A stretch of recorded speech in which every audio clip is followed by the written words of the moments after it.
Welcome, welcome, welcome, welcome, good people. What is going on? I am Rochelle T. Parks. I am your health motivator. Welcome to Mindset Talks. This is an interview series, guys. This is our final one, Hopefully you tuned in Tuesday when we had Miss Consuela Harris. We had Miss Ruth Braxton on Wednesday. We had Miss LaShane Glenn on Thursday. All phenomenal women with phenomenal testimonies. But y'all in for a treat today. Y'all in for a treat. We got a superstar today. But before I introduce her, though, let me introduce the rest of the panelists. First of all, we have Dr. Deidre Michelle Baker, aka Dr. Dee is in the house. What's going on, guys? Then we have Michael L. Parks, aka Pops, my husband, partner in life. And then the superstar for tonight is Miss Beverly Lucas. Yes. Hey, we're gonna have a great time. Just an amazing story. You all know why we're here. For those who have been following us since day one, all the way back May 14th when we spoke about my husband and his whole ordeal. So just to bring you up to speed, I'm gonna be quick because I know some of y'all been watching and so you know where we are. But for those maybe you're catching this for the first time, you're like, what is this all about? What is this diabetes demolition? So I'll just say this, just to let you know, April 5th. So Rochelle T. Parks, your health motivator, was rushing her husband to the emergency room because he could barely walk, right? He could barely walk, had no energy. I didn't know what was really going on other than I knew his blood sugars were extremely elevated. And so he was in diabetic ketoacidosis, DKA, for some of you may be familiar with that. And so April 5th, little did I know my husband was about this close from being in a diabetic coma, right? About this close. And so got him to the emergency room. They worked a miracle on him, stabilized his blood sugars. And, we knew going in there, I said, Pops, man, you're going to be on some medication. You're going to come back with some medication. In my mind, we said, okay, we get there, they stabilize your blood sugars. We come back with some medication and we reverse this thing because we know type 2 diabetes is definitely reversible through nutrition and exercise. And so we reverse it and, all is well. That's what we thought. I didn't know he was that close to dying. I didn't know. And praise God, I did know. I don't know if I'd have been so calm had I known that, but I did not know. And so we got him there April 5th. He comes home April 9th with medication, insulin and metformin. And so before he left, Pops told the doctors, they told him, Mr. Parks, you're a very sick man. He said, you're going to be on this medication for the rest of your life. He said, no, I won't. They said, yes, you will. He said, no, I won't. And so, of course, they thought he was delusional. And he came home with medication. And so we started our plan. April 9th, put a plan together and he was doing pretty good and his numbers were looking great. And then April 17th, he talked to his doctors and they say, Mr. Parks, these numbers look good. And Pops wasn't pleased. He said, yeah, but they're not real. They're fake numbers because I'm still on this medication. And so he said, Doc, I want to see what my body can do. I need to see what my body can do. And he was like, Mr. Parks, and they're going back and forth. And finally he said, okay, don't take the medication. Don't take it. Don't take it. And so that was a crossroads for us because we're excited, but we're scared. We're excited, but we're scared. It's like, okay, now we have an opportunity, but what if it doesn't work? So April 17th, long story short, is the last time he took the medication because it did work. And it worked so well. And it was like a miracle. And so April 17th, last time he had medication. And here we are, what is this, June 12th, right? And so my husband said, Ro, you're on Facebook every day. People know you. You're the health motivator. That's what you do. That's not what I do. I'm not on Facebook. There are people don't even know I'm married because they don't see my husband. They may see my kids, right? One in particular, but they don't see my husband. And so he said, but I don't think God spared me from this so I can keep this to myself. So I must share. And so here we are, put together a program and got some clients and everybody's having the same, results. And we're humbled by this whole, by the opportunity, who knew? I didn't know. I mean, people know what I do. And I had no idea that I would be in this position. I'm sure he had no idea, but here we are. 2 months later, and sharing this with individuals, and they're having the same, similar stories. And so you've already heard 3 stories outside of Pops' story, and here we will hear Beverly's story. So before we jump on that, though, just for those who may be like, diabetes, like, what's the big deal? Like, okay, your blood sugar's elevated. Like, what's the big deal? Well, I will tell you that it is a big deal. And in 2018, it says 34.2 million Americans, that's like 10.5% of the population, right, had diabetes. And that's in 2018. Right now, that's like they say over 400 million people in the world have diabetes. So it is a big deal. It says of the 34.2 million adults with diabetes, 26.8 million were diagnosed and 7.3 million were undiagnosed. So we know there are people walking around right now, undiagnosed, people walking around with pre-diabetes right now. Every year, 1.5 million Americans are diagnosed with diabetes. It is a big deal. Pre-diabetes, in 2015, it says 88 million Americans age 18 and older had pre-diabetes. And some of you may be wondering, what does that mean? And Dr. Didi is gonna let you know what that is. But I just want to let you know, some of you may know people who have died from complication of diabetes. They may have lost, a toe, a leg, some type of appendage. They may have lost their eyesight. What I've learned in a very short period of time is that you control your blood sugars, you really control your life. Like so many other illnesses really come from elevated blood sugars. I mean, when I'm thinking, they talk about, dementia, right? That's like the cells in your brain are being starved. They don't get what they need. And so, you start forgetting things. It's like so many things, your eyes. It's a reason why you're losing your eyesight. It can be. I'm not saying it's a direct correlation 100% of the time, but it can be. So you control your blood sugars. That's my mantra now. You control your blood sugars, you control your life, right? And so we'll talk more about that, but I just want to set the stage, introduce the panelists, and now I'm going to kick it over to my partner in crime. No, we don't do any crime, y'all. But my husband, Michael L. Parks. Take it away, Pops. Well, y'all know how I got to start, right? Yep. My picture of remembrance. We have JFK, we have MLK, we got 9/11, and we got the picture of remembrance. Those are things that people remember. They don't want to forget because of these crucial moments in history. They say lest we forget, and I think it's the same principle. I told Rochelle like a couple of days after coming to the hospital that I didn't want to forget, and I didn't say it quite the way I'm saying it now. But I don't know if my wife, she probably remember everything, but it was a time where I just felt broken, and I just felt like I was so grateful for coming out of this. And this was even before I was off the medication. This was just feeling the appreciation for being able to use the bathroom like a normal human being, because that was torturous for me. And that's the word I use at first. And when I first spoke about it in the video, when I did, I couldn't think of a word. But since then, I thought it was torture. To every time, 15 minutes, 30 minutes, 45 minutes, you got to keep going to the bathroom, back and forth, back and forth. And so I don't want to forget what it was like. And it's not even like basking in negative, because it wasn't, to me, all things work together for good to those who love God. Mm-hmm. And what the devil means for evil, God turns it to good. And so that's the way I see it. And I don't even know how this can even be bad, because I'm in better shape than I've been in probably 2 decades right now. Mm-hmm. Even after 2 months of being in the hospital, I'm 20 years. It's like the word says, the Lord restores the years the locusts have eaten. Yes. And so I'm like, I've been restored. Like I said, I feel really, really good. And aside from that, the amount of gratitude that I feel because God really chose me. I feel like he chose me to do this. Mm. And like, if I didn't say anything, then Beverly may not be sitting here, LaShane and Consuela, Mama Ruth. It's like those 4 people, It's like I told Bev about a couple of weeks ago, I said, we're inextricably linked for the rest of your life. I'm going to be always linked to you because of this.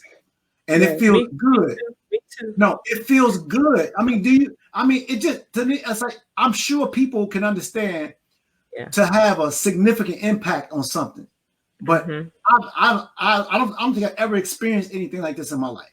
Like, I mean, I've done things of significance. Don't get me wrong, but I don't think I've done anything like this, where I know that this is something I'm supposed to be doing, and so Beverly might chuckle at this, but I don't really do too much talking, right? But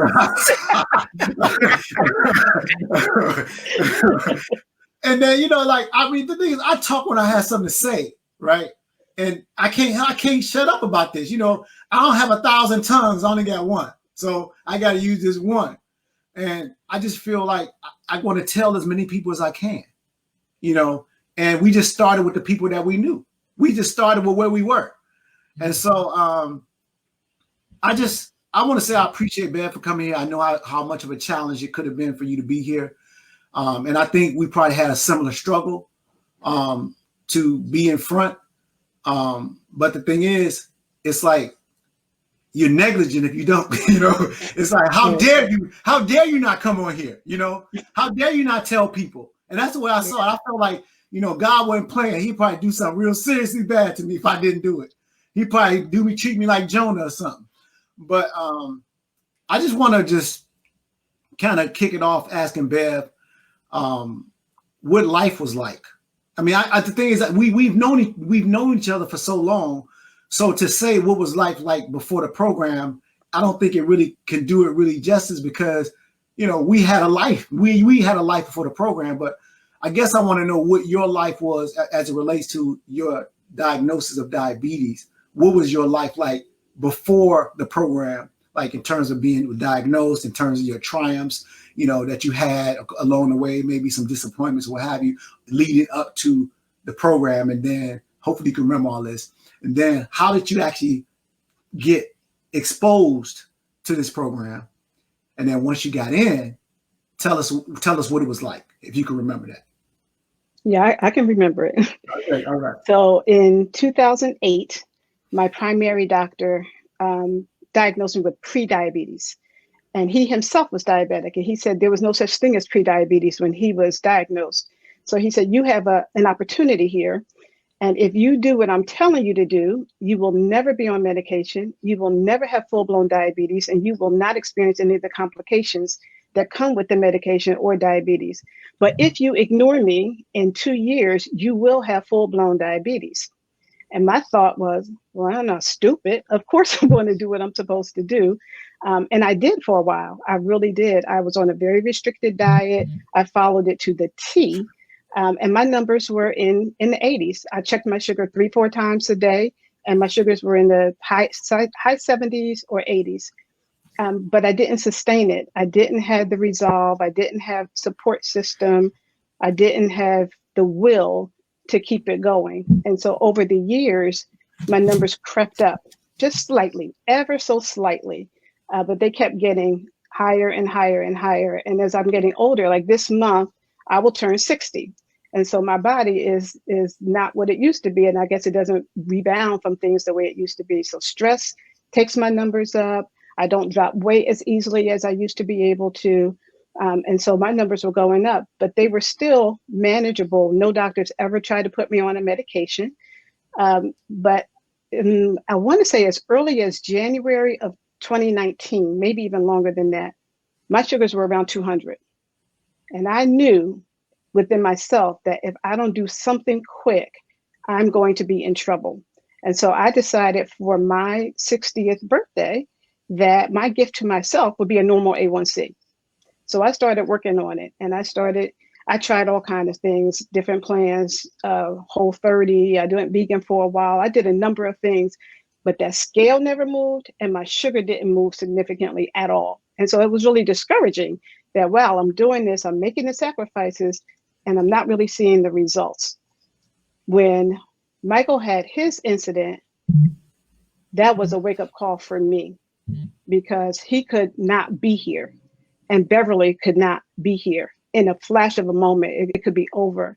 And why would I wait and not do something. So when I saw that he was able to be off of meds in 8 days, something like that, have normal blood sugars or close to normal in just a little bit of time, my thought was, if God can do that for him, he can do it for me. And whatever he did, that's what I'm going to do. So that's how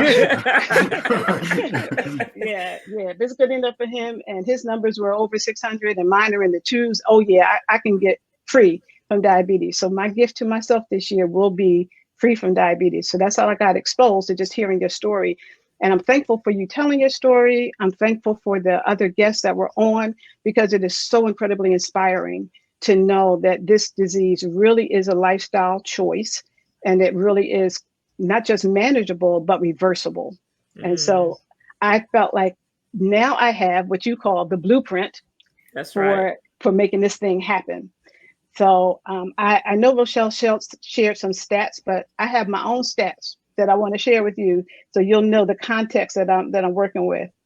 I already told you in January of 2019, my sugars were around 200. I think they peaked at like 244. December 31st of last year, I saw a 244. I had never seen anything that high. That was really scary. Before the program, the week before the program, my range, my fasting sugar range was from 159 to 212. 1 week before I started the program, that was an average of 189. The first week of the program, I'm going to tell you what my fasting sugars are, and I want you to pay attention to the trend. 192, 169, 158, 149, 144, 133, 116. That was the first week of being on the program. That meant in 6 days, my fasting sugar dropped 76 points. I knew then this is real and this is almost over. like diabetes is going to be a thing of the past. In 6 days, I accomplished in 6 days what I had not been able to accomplish in 10 years, that I have been diabetic for 10 years. Wow. My average that week was 152. That was down 37 points from the average the week before. This week, my numbers were 106, 99, 102, 99, 94 twice with an average of 99. And so for you all that don't know, hold on. I know, right? We gotta let that sink in. Let it sink in. Let that sizzle in your spirit. Yeah. Don't be cruising over there. You got to, let it go. Yeah. So 99, for those that don't know, 99 and below is normal blood sugar, even if you're not diabetic. So I've been diabetic for 10 years, and in 4 weeks, my sugar is down in the normal range, and it's not as low as it's going to go, because I really want it in the mid 80s. That's where I'm trying to go. And so 90 points lower than my average just 4 weeks ago. In that time, I also lost 8 pounds and several inches from head to toe. Everything is smaller. My clothes are fitting better. And I really thought there was a conspiracy with the scale, because it was like, here she comes, lock in that number. Like, this is not moving. The scale's not going to move. It's going to stay right there. And it's moving. It's moving, and it's moving faster than it's ever done before. So I am very, very grateful that God spared your life, Michael, that you're telling your story and that you're helping other people. And my prayer is that somebody will hear this tonight and know that they too can be free of diabetes. Amen. So thank you for the opportunity. Amen. Isn't that is like the bestest ever thing I heard ever. Yeah. It just gives you all good. It's like the best cartoon you ever seen, right? Like everything just played out perfectly. But that's just a huge blessing to know that you can make a concrete decision, get on a winning team, and then get the results and have proof in the pudding. It's just got to be encouraging and definitely reinforcing the fact that the diamonds on the call, are real, and they're doing exactly what needs to be done to help people just overcome, right? Demolish diabetes, right? Diabetes demolition. Yeah. Just for those who wanted to know what, I know people are probably asking, that A1C pre-diabetic number is people between the 5.7 range and that 6.5. If you're coming above that 6.5, then we diagnose you with type type 2 diabetes, if that's the case. Also, if you're having symptoms and things like that with higher numbers, then that's when we, in that pre-diabetic time. I know Miss Beverly said, "Listen, I love the fact that your doctor was like, do these things, it's going to come down." Whereas now, if you're having symptoms or it's affiliated with high blood pressure or something like that, then remember, Pops, we talked about, people are normally started on metformin, so that they don't cross over to that full-blown diabetes. But to know that somebody was starting even back then, to say, hey, listen, you can start doing some concrete things in your life to change, and Miss Beverly, to hear that you did it, and then just to take the accountability to say, I probably wasn't doing everything that I probably could have, to make sure I kept this up. So my question to you was, if you knew back then how to be sustainable, over the course of the years with those, because you got some pretty good numbers even back then, correct? Right. What was it that you think that you feel like you can do, like after you've gone through it now again, that you would say, hey, these are the things that I can do to make sure that I sustain, and make sure that I keep this up? That might be different for different people, but for me, it was the accountability. When I had the interview with Rochelle and she was explaining the program, the first thing she said to me was, I said, tell me about the program. She said, it's extreme accountability. And I was like, sign me up. That's really all I knew, because I knew a lot of information, right? And I'm not the type that information alone will change my behavior. I had the information. I knew a lot. I didn't know everything, but I knew a lot. So when she said that this is about accountability, I knew that was my missing link, that I can go a little bit, and if I don't see the results, I'm probably not going to stick with it too long.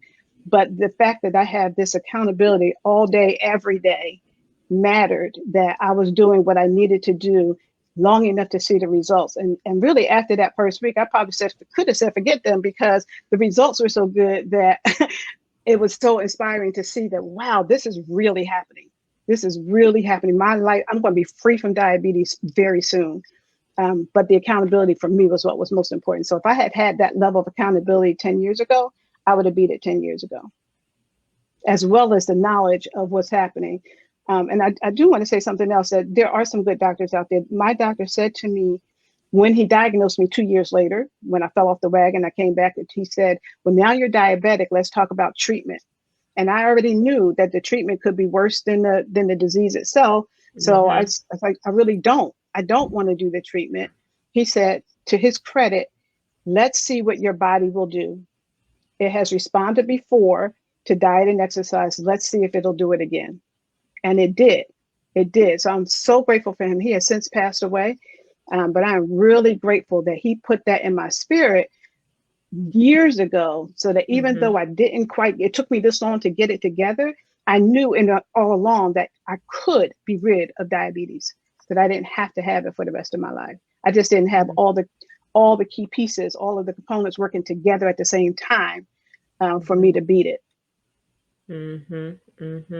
I have a question, and Dr. D, I'd like for you to kind of explain this, because I, as a certified health coach, I'm helping people all the time. I was talking to someone today who she thought she may be diabetic, and she checked her numbers or whatever. And well, let me put out our disclaimer: we tell everybody we're not doctors and we don't play them on TV. Okay. However, we, based on her numbers, I think she sent me 3 numbers. And I said, based on these numbers, it does not appear that you're diabetic or pre-diabetic. However, you are, you're insulin resistant, like, because she's having cravings, for sugar, and she's overweight and carrying a lot in her belly, and, and things like that. And so for me, I chose to kind of go through this thing with Pops, because I recognize when you start reading like symptoms of, pre-diabetes and things like that, and they talk about the cravings for the sugar and wanting something after you eat it, like, you're not satisfied or whatever. And I'm like, I'd be lying if I said, I don't, I may not eat it all the time, but I may still want it, and I said, well, let me do this too. It'll be easy for me to just go through it and just see how this thing works by controlling your blood sugar.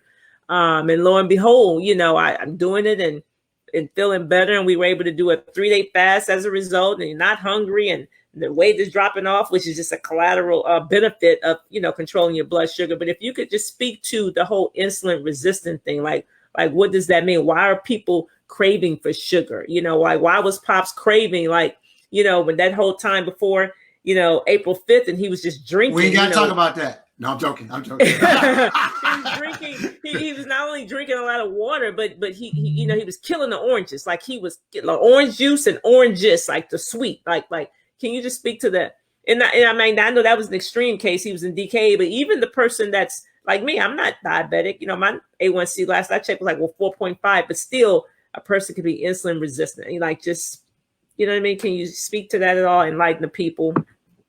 Yeah, I think we talked about it too. I'm gonna talk about it briefly on that first video. But people, let's say, I know we talked about like in the realm of Pops, being in DKA, but in the realm of like just people like me who love sugar. I mean, you just grow up, right? And all these sweets are before you. And then so when your body is taking in such, it's like a stimulus in your brain. Remember we talked about this neurohormone. It makes you happy to eat all of this sugar and pies and just the things that are sweet carbs, man. Carbs are like, remember I was saying, like, it's like glucose is like the fettuccine of our body. It's just like, it's like this thing that we crave. And then so in our brain, there's these happy hormones that go off, man. And it's just like sugar, sugar, sugar. So when people come to you and they say that they're insulin resistance, adipose tissue, has this hormonal component of it. And adipose, I mean by fat. So when people are kind of overweight and they're talking about insulin resistance, remember insulin bumps the gate and it allows glucose to come in because our body operates on it. But when the body's at a certain amount that it reads like, I have enough sugar to do what energy is requiring me to do for the body, it's like, but wait, I got a system that's going to save it for later because I might need it later. So then we keep storing and storing and storing. And that's how we, right, gain weight. That's how we have so much, they call it like, the body is saying in diabetes, right? We call it the body is saying that it's starving, but actually it has excess. So in addition to, us storing, when you start having like diabetes symptoms, say for instance, and remember we talked about Pops urinating so frequently and eating frequently, polyphagia, polydipsia, polyuria. So your kidneys above 180, it's like that I'm tapped out. I got enough sugar. It starts spilling in your urine. So then once the glucose starts spilling in the urine, you start peeing, right? When you start peeing, you get dehydrated. So then you want to drink something. But when you drink water, it's still not satisfying that taste. So for the most part, your body's still like, where's all the sugar that I was getting? So then you grab something sugary, right? You put more glucose in your body. And then that just causes the body still to spill out more sugar. So then you get dehydrated and you get thirsty all over, polyuria. So those are things that happen in diabetes, but just on a different side, that insulin resistance, the pancreas is also like this hormone, this gland. So insulin, when it's released to go and bump these gates for it to do all of this storing, for some reason that fat in the pancreas, it's like I'm putting out insulin, but it's not quite doing what it needs to do on the cellular level. So it's like, to us, right, we say, like, to put it in layman's terms, it's like this is the insulin on this side, this is adipose tissue in the middle, but the cells are on this side. So it's almost like the inability for insulin to get to where it needs to go to do what it needs to do. There's this excess of things there. It's excessive. So that's the easiest way I can put it without going into a lot of complicated terms. But think of it like a blockage. Like the things are just not. It's a broken system or a blocked system, and things can't cross over. So then it's just kind of how fat has this. Fat is not our friend as much staying on our body as we would like it to be. What I mean? So the more that we shed it, the more you see insulin be able to behave glucagon be able to activate to break down those stores so that you can use it as energy and things like that. I don't know if I've explained it to the point to where I can put it in layman terms for everybody, but if you need more clarification, let me know, like on specific areas of it. But that insulin is not able, it keeps bumping that gate, but whether or not it's on the cell or whether it's on the release from the pancreas, the operation of it is hindered, right, by either adipose or other things that's happening that the body is just not able to keep up with because we're either overweight or the blood sugar is so high. So in essence, even though you're eating, your cells are still starving. Exactly. Right? Your cells are still starving, so you want more, and you want more. You want more. So that's so Beverly, I'm about to take you down memory lane here for a second. Okay. I mean, not just like a couple of weeks ago, not too far back, but just when you started the program, and just the in the beginning, you the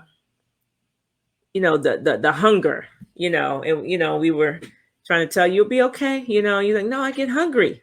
I get hungry. I get a headache. If you could just, speak to that a little bit about just transitioning into the program, getting used to, you don't have to go into specific details, but just, like your belief before, and then very short period of time afterwards. I mean, it was really a very short period of time. Right. It really was. Yeah. So I'm a breakfast person. I'm a food person. I just eat all the time. It doesn't have to be a particular time of day. I just constantly have something going in my mouth, and definitely breakfast. I'm eating breakfast within an hour, maybe an hour and a half after getting up, and I get up pretty early. I'm usually awake by 6 a.m. I'm usually up.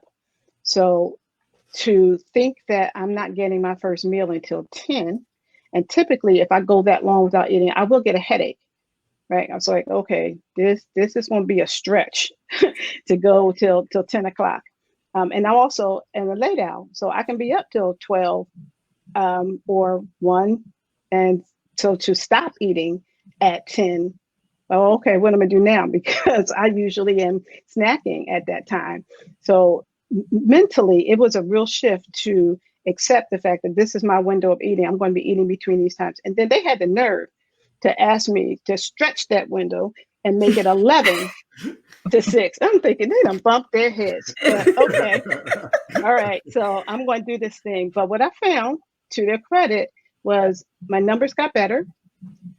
Michael asked me, I want to say in the first week, it could have been the second week, but it could have been the first week. He said, how are you doing with the cravings? And my response was, I don't know if you remember this, Michael, but my response was, what are cravings? What are cravings? And actually, I hadn't even missed it. And I'm the only one on the program in my household. So everybody else is eating all the stuff that I used to eat that I'm not eating now. And I'm not dying. I'm not like craving. I'm not, I got to have that. I'm not, let me have a piece of that. I'm good. So I'm actually able to go much longer. And then even though at 11, I'm usually eating about 12:30, 1 o'clock. Mm-hmm. That is unbelievable to me. I'm not even though she was fighting us tooth and nail. And exactly. Yeah, that's and without headaches, without headaches at all, and without feeling hungry. Like I don't feel hungry. As a matter of fact, sometimes I have to make myself eat a second meal, because by the time I eat that first meal, if I'm eating at 1 or 1:30 and I'm waiting 2 hours to take my sugar, then it's 3 something. I need to be almost ready to eat the next meal, and I'm not really hungry. So one time I was like, okay, let me make this little teeny salad so I can say I ate something. And Rochelle's like, if you're not hungry, don't eat. I'm like, oh, that's a novel idea. Don't eat. Okay.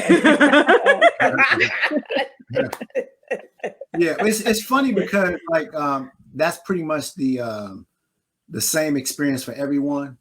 And for me, like I'm gonna talk about me first, but I'm gonna talk about you guys. But for me, it was more so just this is something that I'm doing, and it doesn't matter. It didn't matter what I was feeling. It's just that we knew what we were gonna do, and we just did it. So I don't necessarily recall being like wanting to eat the table or anything, but I do know that I had some cravings. But what I'm getting to is that I went through it. Everyone's gone through it. And when you the reason why I was asking you how your cravings were is because actually I was surprised that they were gone, first of all. But the reason I asked is because I wanted you to be thinking about it. Mm-hmm. But like you were ahead of me, like meaning like Mm-hmm. I want you to be thinking about it. So like the next day or the 2 days I asked you about it, it would have been the response that I got then. Right. Because I knew that as you continue to stick to the program, your sugars were going to drop. The elevation and the spikes is what causes the cravings. So when you come down real low, that's when the cravings happen. But if they're already like this, there's no cravings. And it's almost like, what's going on? It's like we've done that to ourselves for years. For years, that's what we've been doing. We feel ourselves getting hungry, and then we go eat, and then we get up, we're fine. A couple hours later, we get in the itis, and then we start to go down, then we get something else, we keep going up, down, up, down, and that's what it is. And we just like this. So what happens when you sleep? All of a sudden, when you sleep, you don't get cravings. Why is that? It's like the body's kind of rebuilding, reshuffling, and doing all these different things. So I'm still blown away, to be honest with you. And I mean, I'm not talking about with just Beverly. I'm talking about with everybody. And the thing is, like, I was telling Rochelle before we started doing this, I said, once I told her I wanted to, then it was like, she was like, when? Because Rochelle, like, she's like my other half for real. Like when I say for real, she's like my other half because I'm the one that's, let's think about it. She's the one like, let's do it. So once it's like, if I don't want to do something, don't talk about it to her because she could be trying to do it. So I'm like, I'm just trying to get my thoughts out here. I'm just thinking things through. But the point I'm trying to make is like, in trying to do this and trying to figure out how it was going to be done, I realized that I had to strike when the iron was hot. It was almost it's like I just got out of the hospital, right? Yeah.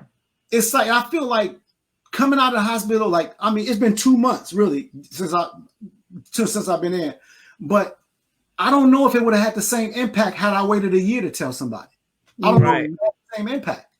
And it was almost like I was getting a push from the back. It might have been Rochelle, I don't know, but I just still felt like I was getting pushed to do it.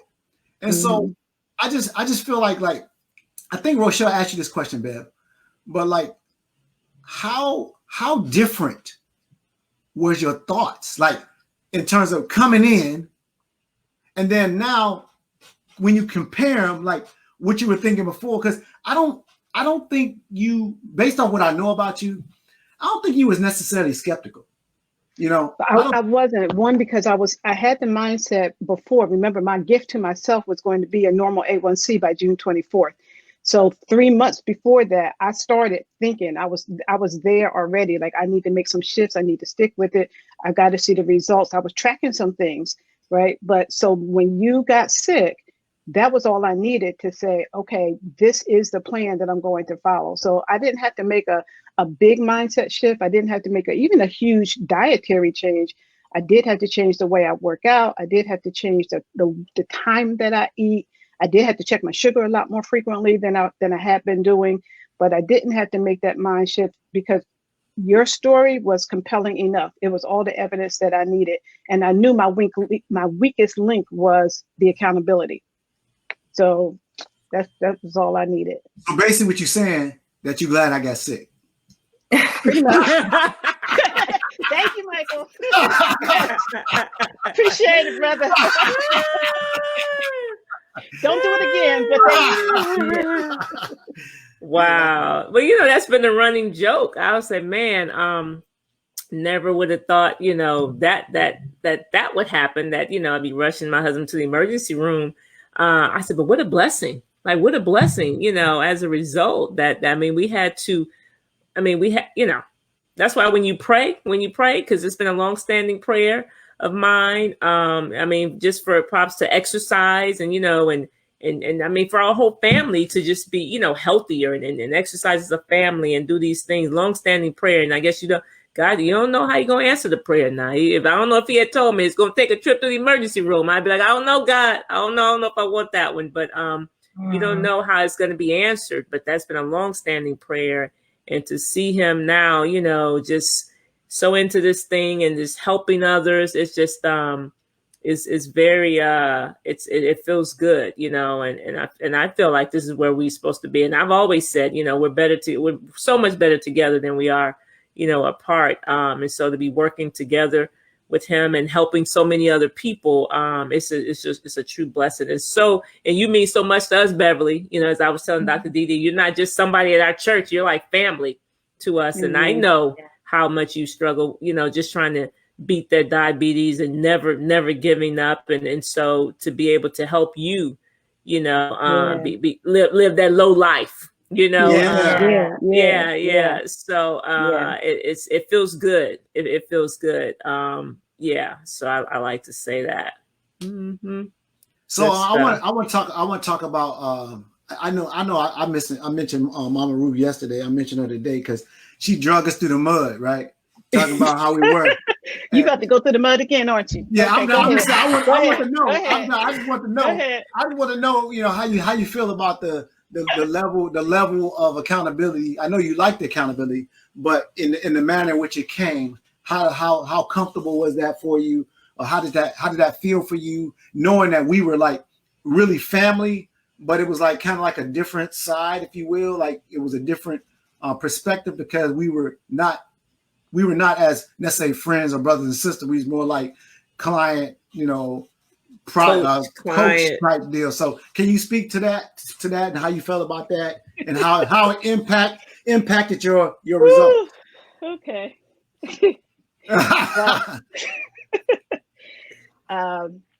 We go back a long ways, and I've had different experiences with each of you. So Rochelle has trained me for a bit. I've been in Bob for God. I've had Michael say he don't talk, but I've had lengthy conversations with him, and I have seen, I think, several sides of the two of you. So I wasn't totally caught off guard, but what I know is that whatever you do it 110%. Like you come strong, and your desire for anybody you're helping is to really see the impact, and you want the best. So if I'm coming and I'm doing what I'm doing, y'all, I get text messages, I get voice memos, I get phone calls, you know, just cheering me on. Rochelle sends me the craziest videos of people dancing and yesing and high-fiving and, you know, all kind of celebratory things. And Michael's a little more subtle, but he's nicknamed me the sheriff. And, you know, the sheriff's in town, and I'm telling that diabetes, you got to get out of town. And so all that's really nice. But when I decide to do something that's not on the program, I see a different side of them. So then there's a new sheriff in town, and that sheriff has to let this sheriff know who's in charge and what needs to be happening. And they try to be, let me see how I can put this diplomatically. Michael says he makes suggestions. It's not really a suggestion, but he likes to say, you know, you might consider, you know, I'm just saying, Rochelle will tell you the research has been done. So, you know, you just got spanked, right? or worse, they don't say anything at all. Like, okay, I ate this today, and you get crickets, like nothing. Okay. I got it. Don't mess up again. Okay. I hear you. So you picked up on all that, honey. Oh yeah, I've been knowing y'all a long time. I picked it up. Mm-hmm. The research, that was a classic though. The research had been done. I like that. Yeah. Oh wow, man. So Beverly, listen. So there are lots of people watching now, right? And I'm sure there are people that are watching who are diabetic, pre-diabetic, or either known to them or unbeknownst to them that, you know, it's people out there. So, and there are people, like every day we're talking to people, you know, people are choosing to participate. Some people are choosing not to. What have you? Some people are on the fence. Well, what would you say to the person who's either diabetic, pre-diabetic, or just maybe don't really know, but know they need to maybe check into it? What would you say to that person that needs to? What would you say to encourage them that maybe this may be the program for them? Unlike some other diseases, diabetes is a lifestyle disease. And if you change your lifestyle, you really can be free of it. And having lived with diabetes for 10 whole years, to see the results that I got in 6 days, like, you really can do this. You absolutely can do it. And it's not as hard as you think. The things that I thought were going to be hard weren't hard, weren't nearly as hard.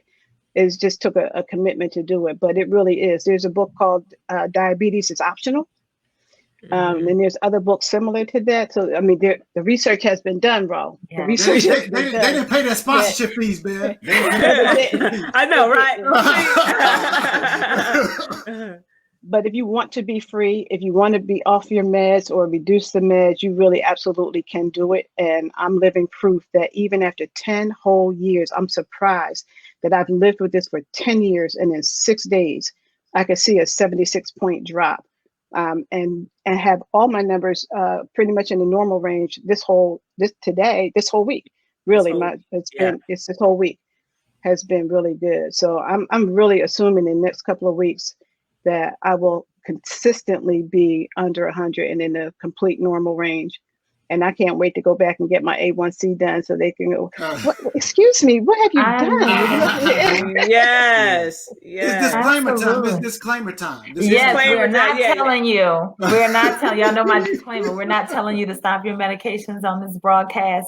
But what we are telling you is that great communication with your doctor, especially even if you have to start the communication, is an excellent and beautiful way to start making sure that if you're on medication, you can get support to be decreased off or take off of medication. And if you're not on medication and you know that your numbers have been elevated, it's a great way to let them identify, right, that this was your numbers, 3 months ago, and this is my numbers now. So they can ask you what you're doing, so you can start communication on how other people can be helped. So either way, it's a win-win with your communication with your physician. I wanted to tell people too, even though they always say like most type 2 diabetics, right, are either overweight or so forth, it's not a requirement. So I don't want people to say, oh, well, I'm not overweight or I'm not unhealthy. That's not a requirement for type 2 diabetes. So I just wanted everybody to know that I know it's a very common thing. And most people are like, having struggles with, exercise and being health conscious and so forth and so on. But if you go to your physician, and especially if you have like you're on medications for hypertension, so forth and so, they're probably already checking your A1C. Know your numbers, just in general, right? Just know your numbers. So ask, like, what is my A1C? So that way you can have concrete information and see where you can go from there. So it is not a requirement, but I believe that Coach, like you were saying, like all these people are walking around undiagnosed, and sometimes we're listening to things and we're watching Pete up the street. Well, I don't look as bad as him, so I must be good. You understand what I'm saying? Oh, well, I'm not doing that, so I must be straight. Or nobody told me. So, I mean, I went to my doctor, last year. They said I was pretty much good. Well, what's look, and then you ask them, well, what's your number? What was your blood pressure? I know, right? Know. They said I was good. So just because you're not on medication doesn't make you good. And just because you are, you know what I mean, doesn't make you horrible. So just make sure that you are starting communication with your physicians. I love the fact that Miss Beverly had somebody on her team that said, hey, we can help you with this. So you're not on medication. So healthy conversations, I think, is phenomenal. So it seems like that's a part of this program as well. Now it seems like Pop's communication, you know what I mean, is a little bit more like Mama Ruth said, a little bit more mafia type. Mafia type thing going on there. But look, when you need some loving, just switch over to Coach Rowe. That's all. Mama Ruth called me first. She said, they don't want to talk to you, Pops. They called me. Yeah, I want to talk. Exactly. They go, but together they're gonna get you right. We're gonna get you right together. Yeah, yeah, Yeah, yeah. that's right. It's good. It's good. Wow. This is I'm so proud of you, Beverly. And happy for you. Not just you, your entire family, because this affects the family. You know, Amen. with Mama Ruth, we've talked to her husband, we've talked to her daughter, her sons. I mean, they like thanked us like on FaceTime and Yeah. said, thank you for helping my mother. Yeah. Like Yeah. she's a different person, and Yeah. so this not only affects the person, like even with Pops, so true story when Pops was in the hospital.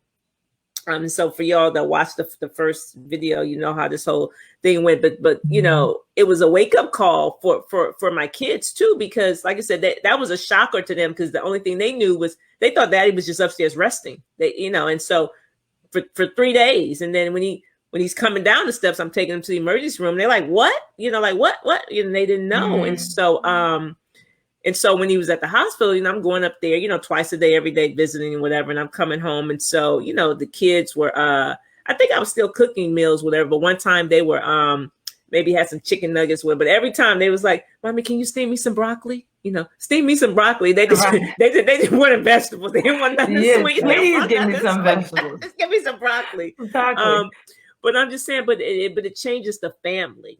And so now, Pop's walking around, he's exercising every day, and, he's looking a little different, dropping weight and everything. And you could just see the pride, in our children's face. They're proud of him. PJ looks at him and chuckles, just looking at him chuckling, because it's like Pop said, this is, he says healthy. He's been in 2 decades, where our son is only 23, so he hasn't seen his father like this, since he was a baby. He doesn't remember, so this is new. It changes the family is all I'm saying. So it not only affects the person, it affects the entire family. So I'm happy for your entire family, Beverly. Thank you. It also changes the community, because I walk in the parking lot, right? I put my water bottle in my car so I can just do laps. I'm listening to a podcast or talking to a friend, but I'm walking around. I have met more neighbors just walking around there, and they're asking things like, "How many laps are you doing?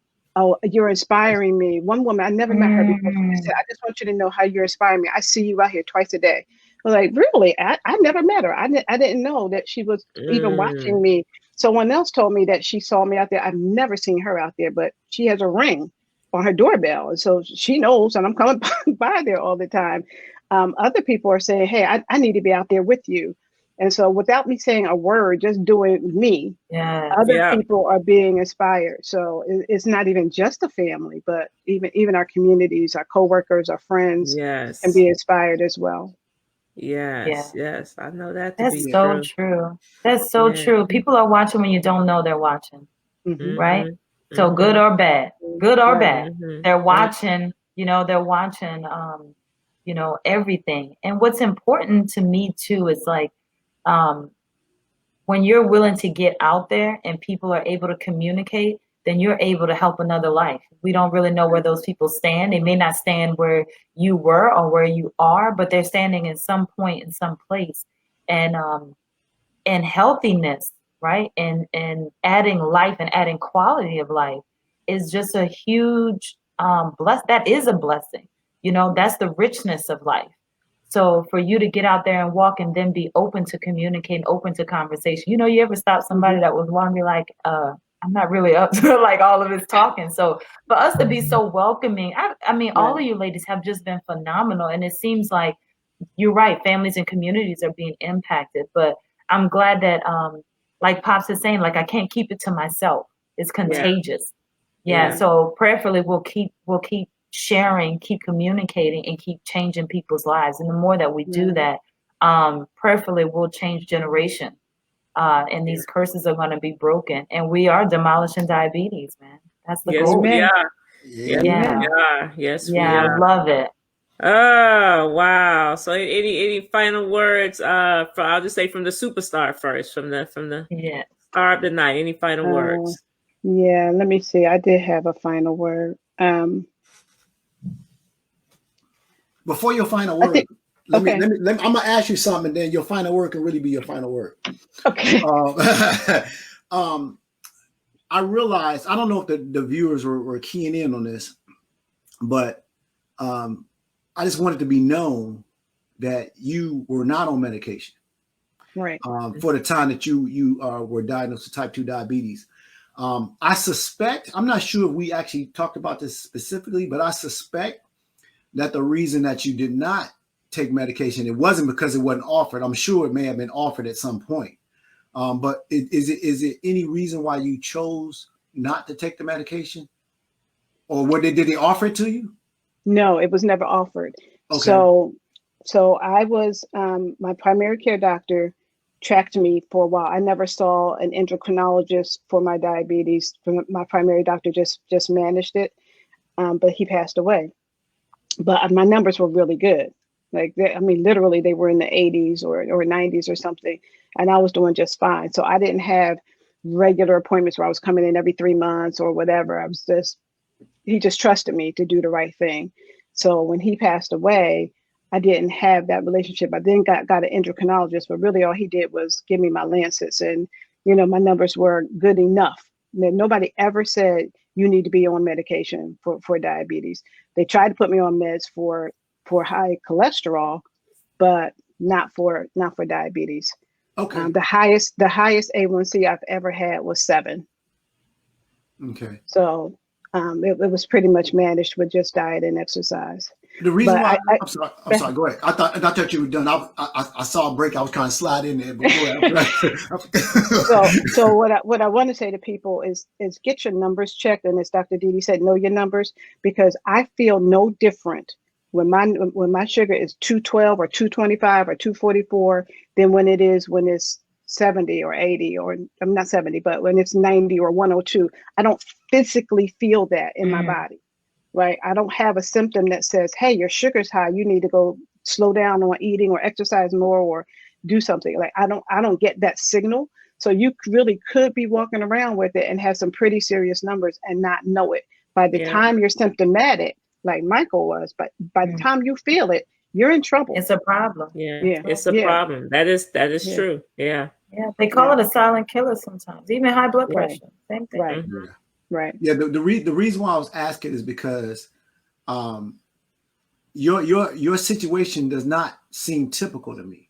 Right. And what I mean by that is because these days when people are pre-diabetic, they're trying to give them medication. But yet you had a type 2 diagnosis and have no medication. So I was thinking like maybe she just said, I ain't going to take it, but you never were offered it. That's to me, that's like Armageddon, like the world about to end because they ain't offer it to you. But that's good. You know what I'm saying? That's good that they didn't. And I think that, I don't even know if you seem like the type of person with the resolve that if they offered it to you, you probably would take it anyway, Well, I did have some education, and I knew that wasn't the path I wanted to take. So had it been offered to me, I probably would have worked really hard to not have to take it. Mm-hmm. Yeah. Right. Yeah. And I think also, right, with you telling me that before the program you were in the 200s, depending on how frequently you were in the 200s, because that's what the A1C, right, is giving us an average percentage, how frequently you were going to be in those 200s, possibly your next visit, it probably would have been talked about. You know what I'm saying? Especially if it kept climbing up, it probably would have definitely been a part of the discussion, but now it doesn't have to be because my A1C going to be normal.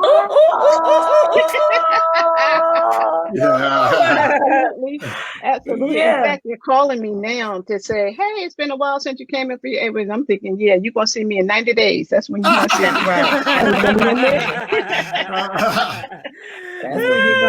Give them the Heisman, tell them to hold off. Just hold off. Right. Get these good numbers in here. Yeah. So okay. So go ahead with your final word, Bev. That was final good. word. That was the final word, is to really check the numbers and know, because without blood work, you will not know. You won't necessarily know. And you could be walking around really ill and not really realize it until you have a near-death experience. And so that's not necessary. And then just the hope. I pray if nobody gets anything else out of this, that there is hope that some tweaks to your lifestyle can change your life. Amen. Forever. Yeah. Forever. That's it. Forever. Mm-hmm. And so thank you. I want to say thank you. I just want to say thank you for investing in me and for believing, for sharing your story, and for making me do this Facebook thing, because y'all know I'm not a Facebook person. But I think Pop said something earlier about how could you not? I can't see the results that I have seen in the very short period of time that I saw them, and not let a fellow person that's diagnosed with diabetes know there's hope. Amen. Yeah. So thank you. Yes. You're welcome. You're welcome. You're welcome. Any final words from you, Dr. Didi? No, man, I'm in full gratitude. These 4 days have been phenomenal. You know, Consuela, LaChain, Miss Ruth, Miss Beverly, your stories are impactful. I'm loving the fact that we're talking as a group, as a community. We're impacting people's ears, hearts, and their families. And then especially we're noting where change can start, but definitely where change is taking us. And then in this day and time, change is so important. So prayerfully, you know, we've exposed things about doctor-patient relationships that we can do better on one end and better on another, but especially that people can say, hey, there's support out there for me. And Pops and Coach Ro is one of the creme of the creme. Like I keep telling people, like it's diamonds being laid in your lap. Like this is adding value to your life on so many different levels that if you are willing to do the work, you're going to see changes in your whole world. So I wanted to thank you guys for your sacrifice, because to me, I feel like Pops, that first time we talked, man, and Coach Rose sharing the story, my heart sunk.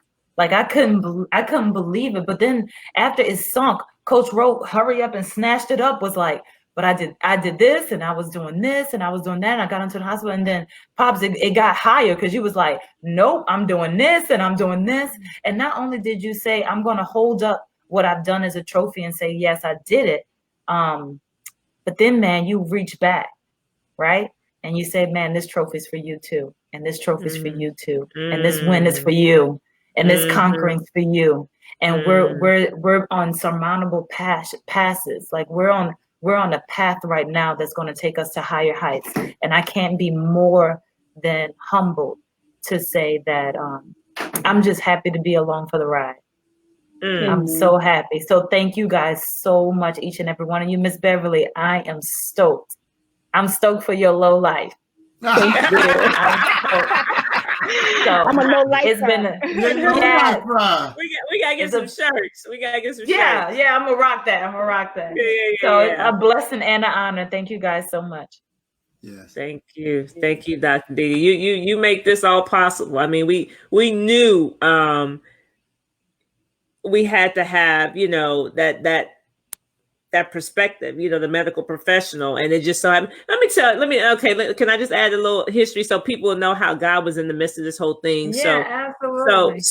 So Dr. Didi and I are part of Breathe University. We follow, you know, Dr. Eric Thomas, the #1 motivational speaker in the world, by the way.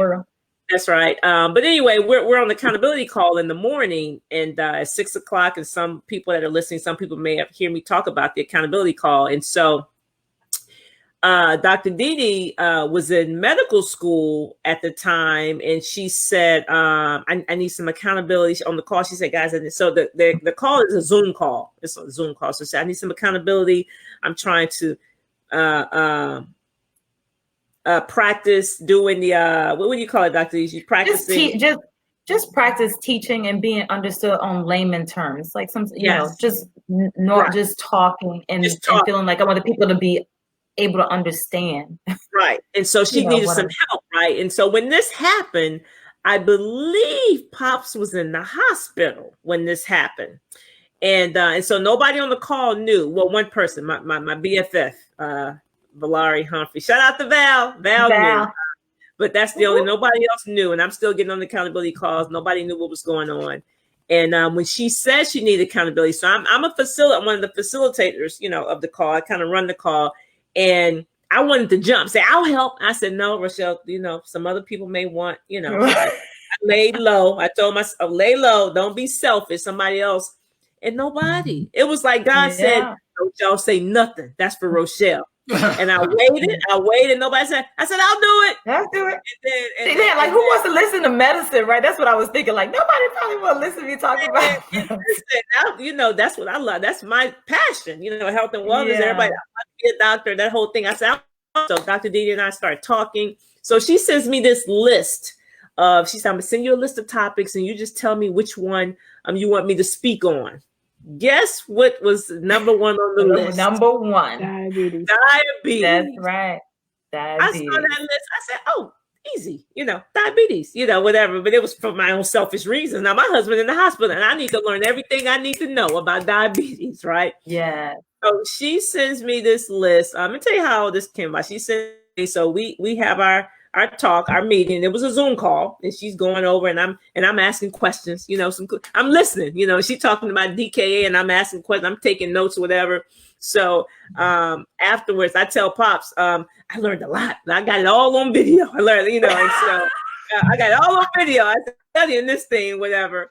And so when he came home, and I'm telling him about that because I think we had met twice, and he said, I love her already. She sounds cool. I said, she is cool. We just talking and whatever. And then he was like, when he said when he told me he had to share, and he said, but we need a doctor. He said, we need Dr. Didi. And I said, yeah, that would be great. Then I said, oh no. He said, what? He said, I said, now I got to tell her what's going on. I said, I feel like I've been using her. I feel like I've been using her. And so I called her. You remember this? I called her. Yeah, I do. I called her on FaceTime and said, Dr. Didi, I texted her. I said, you got a minute? She said, yeah, call me. I called her. It was on FaceTime. I said, she said, oh, Lord, what'd you do, Coach Roy? I said, no. And I just told her. You messing the story up. It wasn't on FaceTime. It was a regular call. Oh, it was a regular call. And then you was talking to her. That's right. No. It was a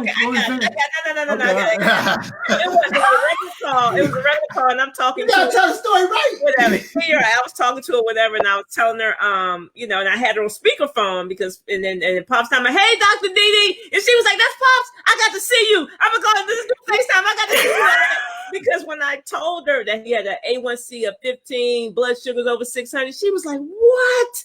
And then he was like, hey, Dr. Didi, she said, I got to see your face. I got to see your face. So we FaceTimed, and the rest is history, man. And then she was just like, amazed by the whole story. And we said we want to share and want you to be a part. And she was like, I would love to. And but I'm just saying, God, though, God was just in the midst. It's like he orchestrated the whole thing. With diabetes being the number one topic, like that was the top of the list. Yeah, I just want to be able to sit on the sofa, and like Coach Roy, like people get it. Like I want to be able to, like when you come and see D, man, that I'm not gonna talk above your head. So sometimes we know what to say, and our books have taught us so much, and they put it in our head in a certain way. But I want to be able to, Miss Beverly, you know how you said 10 years ago, he said, do this and this, do this, but you didn't sustain it. I want to be able, when you wasn't sustaining, to be able to talk to you in a way like, okay, I got to get back on it. Mm-hmm. Or either, make some changes. So Coach Roy, you have helped me so much. And Breathe University, shout out, because everybody on the call, my goal is to make sure that I'm personable, but effective. Mm-hmm. And Coach Roy, you brought so much out of me. Pops, your story and your testimony it hits home because, like I said, I got family members on medication, type 2 diabetes. I got a mom. It's my mother-in-law, but it's my mom. Diabetic. I got emergencies that my grandmother passed away from. My grandfather was on dialysis. I'm sitting in dialysis chair right next to him for 3 hours, chit-chatting. So. It's impactful, and I want people to win, and you guys are causing the win to happen. You have a strategic plan, a strategic program, and it's working. And not only is it working, you guys are putting up numbers, you putting up your own stuff. You're like, not only is it working, I want you to go to the bank with it, cash this in, like Mama Ruth said, take it to the bank and cash it in. I'm in the background, like trying to do the cheerleader thing, and everything else. I'm stoked. I'm so excited. I'm taking y'all with me wherever I go. Y'all let me know where we're going next. Good stuff. Good stuff. Thank you, guys. This has been awesome. You got anything, Pops, before we close it out? No, I'm in on that. Can't. I mean, I'm just thankful. You know, I can't help but thank Dr. Didi and Bev for coming on and putting everything aside and just coming out here.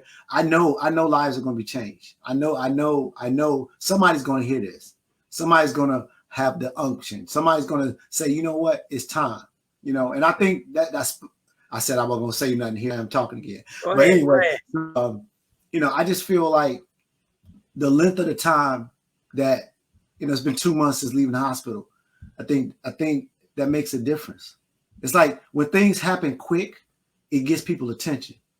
Just like it took Beverly a week to see 100. She didn't say that. She said 6 days, but the 7th day was the day she got the 100. You recall that, Bev? Yeah. You know, she woke up at 100 on that 7th day that she was in the program, when she was hanging up there in the twos just weeks prior. And when things happen quick, it gets people attention. Yeah. And that's so true. I mean, the thing is, in my heart of hearts, before I told a soul, I knew for a fact that I had something in my lap that was special. I knew it. Because I mean, the way the doctor responded to me, he was using words like miracle, you know, and like he was like amazed at everything as I was telling him. It was like every time I tell him something, it was like, oh man, oh really? It was just everything. Everything was just getting better. And it got to the point where it's like I don't think my doctor really expects, you know, he's not going to respond the same way. It's like, okay, yeah, whatever. All right, yeah, okay. Everyone sees it's going to be normal. Okay, whatever. Yeah. But I'm just saying, like, me being out of the hospital, and the 17th, I got out on the 9th of April. And on the 17th, I was no longer taking medication. 8 days. That's quick, right? Amen. That gets people attention, right? Yeah. And then a couple of weeks later, I get the fructosamine test. It wasn't even a month. It was like 3 weeks. Comes back normal. Okay. Yeah. Now, I mean, I know we haven't talked about the fructosamine, but the fructosamine, you know, is basically a protein that's in your body that only lasts for 2 to 3 weeks. So it tells on you. It's like, what have you been doing for the last 2 to 3 weeks? It was clean because for the last 4 weeks, I've been doing what everybody else been doing. Right. So it came back normal. The doctor was amazed, right? Last week, well, almost 2 weeks ago, but last week I went to the optometrist. They said my eyesight was normal. I told the doctor, okay, whatever. You know, it was like, what else? It's like everything is back. Like, I mean, there is no evidence in my body that even happened to me. But here out that 2 month time matters, because to other people, when things happen quick, that makes people think about it. Had I waited a year to do it, it wouldn't have had the same effect. Beverly's numbers could have come down. Granted, she been living a low life this past week, but let's say let's say 6 months from now, she living a low life. It's not the same as her hitting 100 in a week. Even though those results will be what she's looking for, and they will be just as good. 3 months from now, be just as good. But it's something about it happening real quick that gets people attention. And I don't know for the life of me why someone could listen to this, listen to the other ladies, listen to the first video that I did, and hear for themselves. We have a medical professional on this video right now who is validating everything that's going on. Not to mention, we ain't mentioned this, but you know, I don't know if this case study is going to happen, but Dr. Didi was in communication with my physician, the attending physician, about a potential case study on what happened with me. So the doctor talking to her, she's privy to everything that's going on, the medical facts. We're telling this with our own mouths. And for anyone who has a diagnosis of type 2 diabetes, who have been diagnosed with prediabetes, or have a loved one who has been diagnosed with prediabetes or type 2 diabetes, it's no way that my brain can wrap around them not reaching out to us. This is real. This is real. And so I'm just saying, like, if somebody ever listening, they need to reach out, because sooner or later, y'all ain't gonna be able to get the attention that Mama Ruth and Beverly and all the other people get. Yeah. Because it's gonna be so many people, we ain't gonna be able to give y'all that type of attention. So I mean, I want to help as many people as I can. And it's just like salvation, you know. You offer people salvation, it's free. Well, this ain't free, but salvation is. And so, you know, salvation is, and sometimes it can look real, real good. People are like, no, I don't want that. And this is real. This is the real deal. This is what it is. And I'm glad to be a part of it. I'm glad that God reached out of the clouds and handed us the blueprint. Because I'm just saying, I feel special. I feel special. Like he did this for me. And I mean, I don't even feel like Jonah. I mean, he didn't want to go to Nineveh. I don't even feel like him. I feel like you gave this to me, and all I gotta do is tell somebody. That's the easiest thing for me to do. Yeah. So, you know, I know. I only had a few words, but y'all get my point. I'm coming up my soapbox. I'm coming up my soapbox. Thank you, Dr. B. Thank you, man. Thank you. Thank you all. This has been phenomenal. It's been a great week. A great week for magnificent, wonderful ladies, for unique testimonies, for wonderful stories, and prayerfully. Well, I know it's changing lives. I already know it, right? So I thank you, Beverly. Thank you for coming. Thank you, Dr. Dee. Thank you, guys. Thank you, Pops, for having your episode. No, I'm joking, but no, seriously, it was a blessing. I mean, it is. It was a blessing. But praise God, you're still with us, and all is well. So that's it, guys. Thank you all for tuning in. I've placed the link in there in the chat a couple of times in the comments. If you want to set up your free consultation, just click the link, set up your time. We sit down and talk and see if you're fit for the program, and see if you know, we're fit for you, and so we can make that happen. That's all we got. I'm Rochelle T. Parks. I am your health motivator. Still, on a Friday night, I'm still your health motivator. And guess what? Whether you like it or not, nobody cares. Okay, nobody. I can, I will, and I must continue to walk alongside you and help you to achieve optimal health. That's it. Y'all have a great evening. We're gone. Bye, guys. Bye. Bye. Take care. Hey guys, before you go, I just want to let you know I am hosting a 7-day fruit and vegetable challenge on the first of the month. Guys, I do it every month. I've done it for the last 2 years. You say, why do I need that? Well, let me tell you what can happen in 7 days. In just 7 days, you can rid your body of the addiction to sugar, the addiction to salt. You can get rid of inflammation in the body. Guys, you can get mental clarity. You can sleep better. So many great things can happen in just 7 days. So don't delay any longer. Go ahead and click the link below and go ahead and sign up. We're getting started on the 1st, okay? I'll see you on the 1st. Let's go.